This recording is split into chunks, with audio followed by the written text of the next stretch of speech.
যিজন মুখ্যমন্ত্ৰীয়ে বিধানসভাৰ ভিতৰত বিশ্বনবী হজৰত মোহাম্মদ সাল্লাল্লাহু আলাইহি সাল্লামৰ কথা কৈ বিধায়কসকলক বুজনি দিয়ে, যিজন হজৰত মোহাম্মদ সাল্লাল্লাহু আলাইহি সাল্লামৰ উক্তিৰে তেওঁ বিভিন্ন মানুহক উপদেশ দিয়ে, সেইজন মুখ্যমন্ত্ৰীৰ অসমত, সেইজন মুখ্যমন্ত্ৰীৰ নেতৃত্বত চলি থকা অসমখনত ৰাজ্য চৰকাৰখনৰ মাজত একাংশ পিছাহে, একাংশ নৰমেধে এই ধৰণৰ আজি ইছলাম ধৰ্মৰ প্ৰৱৰ্তক হজৰত মোহাম্মদ সাল্লাল্লাহু আলাইহি সাল্লামৰ ওপৰত আক্ৰমণ কৰিব আৰু মুখ্যমন্ত্ৰী একো নকয়। এই চুপচাপ থকাৰ ৰহস্যটো কি? ডিজিপি মহোদয় মানে সাইলেন্ট হৈ থকাৰ ৰহস্যটো কি? নে আসলতে এনেকুৱা হৈ আছে নেকি যে আসলতে একফালেদি মুখ্যমন্ত্ৰী ডাঙৰীয়া হজৰত মোহাম্মদ সাল্লাল্লাহু আলাইহি সাল্লামৰ কথা কৈ মানুহক বুজাব, আনফালেদি তেওঁলোকে সাইলেন্ট ৰোল প্লে কৰি হজৰত মোহাম্মদৰ বিষয়ে বিভিন্নজনে কথা ক'ব আৰু তেওঁলোকৰ বিৰুদ্ধে কোনো একশ্যন নল'ব।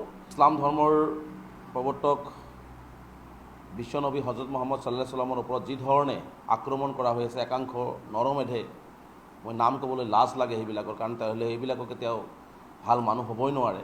কাৰণ কোনো ভাল মুছলমান বা ভাল হিন্দুৱে কেতিয়াও আন ধৰ্মক বা আন ধৰ্মগুৰুক কেতিয়াও আক্ৰমণ বা বিভিন্ন ধৰণৰ তুচ্ছতাচ্ছিল্য নকৰে স্বাভাৱিকতে। গতিকে সেই যিসকলে কৰি আছে তেওঁলোকে আচলতে প্ৰকৃততে তেওঁলোকে হিন্দু হ'ব নোৱাৰে, মোৰ অনুভৱ। কিন্তু এইসকল মানুহে সমাজ জীৱনটো কলুষিত কৰি আচলতে অসমত এটা সাম্প্ৰদায়িক বিষবস্ত্ৰ বিয়পাই এটা সংঘাত সৃষ্টি কৰিবৰ কাৰণে এটা অপচেষ্টা চলাই থকা হৈছে। গতিকে এই কাৰ্যটোক আমি তীব্ৰভাৱে নিন্দা কৰিছোঁ, গৰিহণা দিছোঁ যে বিশ্বনবী হজৰত মোহাম্মদ সাল্লাল্লাহু আলাইহি সাল্লাম বিষয়ে আৰু আমি কি ক'ম, সকলোৱে জানে, বিশ্ববাসীয়ে জানে। আজি সেইজন মানুহৰ ওপৰত এই ধৰণৰ আক্ৰমণ কোনো পদ্ধতিতে সহ্যকৰ বিষয় নহয়, কোনো পদ্ধতিতে আমি এইটো মানি ল'ব নোৱাৰোঁ। যাৰ কাৰণে আমি ভাবিছিলোঁ যে এই ধৰণৰ বিশ্বনবীৰ ওপৰত যেতিয়া কথাটো আহিছিলে, একাংশ এই নৰমেধে যেতিয়া এই কথাবিলাক কৈ আছিলে, তেতিয়াই আমি ভাবিছিলোঁ যে অসম আৰক্ষীৰ গৃহ বিভাগে তৎকালীনভাৱে এইসকলক গ্ৰেপ্তাৰ কৰি কঠোৰ ব্যৱস্থা গ্ৰহণ কৰিব। অসমৰ মুখ্যমন্ত্ৰীয়ে এটা কঠিন সিদ্ধান্ত তেওঁলোকৰ ওপৰত গ্ৰহণ কৰিব। অসমৰ মুখ্যমন্ত্ৰী সততে দেখিছোঁ প্ৰতিটো পৰিঘটনা হোৱাৰ প্ৰায় 5-10 মিনিট পিছতে প্ৰতিক্ৰিয়া দিয়ে, তাৰপিছত তেওঁলোকৰ ওপৰত একশ্যন হয়। কিন্তু আজি বিশ্বনবী হজৰত মোহাম্মদ সাল্লাল্লাহু আলাইহি সাল্লামৰ ওপৰত এই ধৰণৰ আক্ৰমণ, তেওঁৰ ওপৰত যিটো কুমন্তব্য যি ধৰণে দি আচলতে সমগ্ৰ ইছলাম ধৰ্মটোৰ লগতে সমগ্ৰ মানে হজৰত মোহাম্মদ সাল্লাল্লাহু আলাইহি সাল্লামক যি ধৰণৰ অপমান কৰা হৈ আছে, আমাৰ প্ৰতিজন মুছলমানৰ অন্তৰত যি আঘাত দিছে, এই ক্ষেত্ৰত মই ভাবিছিলোঁ যে বলিষ্ঠভাৱে অসমৰ মুখ্যমন্ত্ৰী বা গৃহ বিভাগৰ দায়িত্বত থকা মুখ্যমন্ত্ৰী আৰু ডিজিপি মহোদয়ে এটা কঠিন সিদ্ধান্ত গ্ৰহণ কৰিব।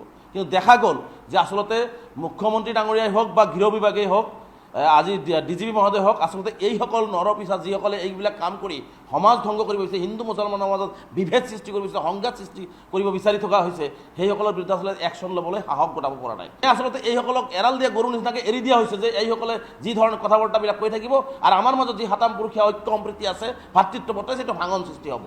সেইকাৰণে মুখ্যমন্ত্ৰী ডাঙৰীয়াক আমি বিনম্ৰতাৰে আহ্বান জনাইছোঁ, যিসকলে সমাজ ধ্বংস কৰিব বিচাৰে, যিসকলে আমাৰ মাজত ভাতৃত্ববোধ নষ্ট কৰিব বিচাৰি আছে, যিসকলে ইছলাম ধৰ্মৰ আমাৰ নবী চাহাবৰ ওপৰত আক্ৰমণ কৰি আছে, যিসকলে ইছলাম ধৰ্মক আক্ৰমণ কৰি আছে, সেইসকলৰ বিৰুদ্ধে কঠোৰতম ব্যৱস্থা গ্ৰহণ কৰাৰ কাৰণে আমি আহ্বান জনাইছোঁ। আৰু ডিজিপি মহোদয়ক আমি আহ্বান জনাইছোঁ যে আপোনাৰ অসম আৰক্ষী ইমান সষ্টম যে অপৰাধ কৰিলেই তাৰ 5-10 মিনিট পিছতেই একশ্যন হৈ যায়।